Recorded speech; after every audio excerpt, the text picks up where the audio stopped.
Okay, so I'm a professional at this. What would I personally do when it comes to a strategy for buying a television for the year 2025?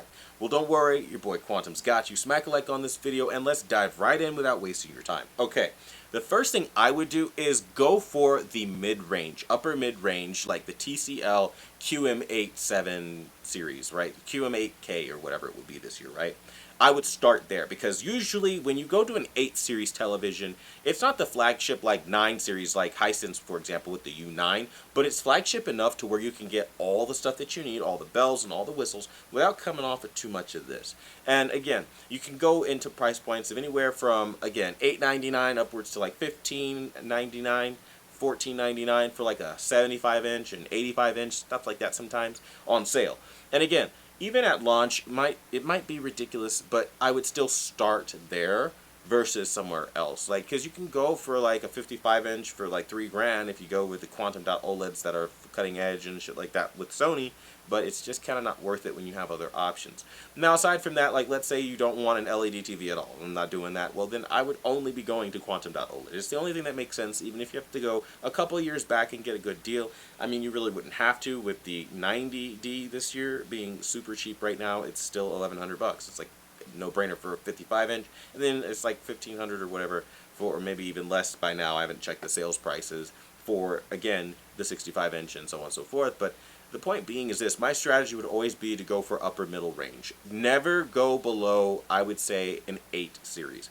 Once you start getting to the 7 series, you start running into some issues. So that would be the TCL QM7 type TVs, the Hisense U7 type TVs, the Sony Bravia 7 type TVs.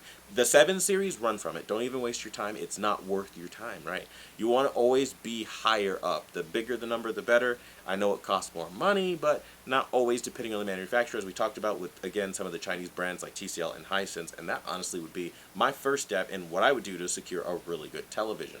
Me personally, I'm looking to get a nice 75-inch television. I think is a sweet spot for a living room, and I'm looking at going the route of the TCL QM8 K or whatever the hell.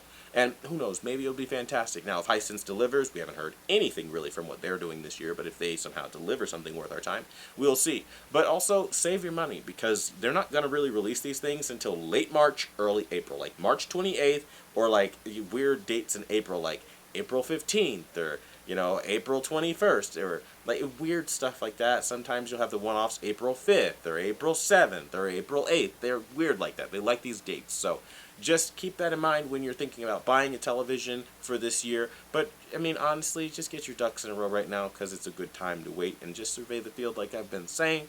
But that's what a pro would do. I'd love to know what you would do in the comments down below. Thanks so much for watching the #1 brand in honesty. And until the next video, I'll see you guys later.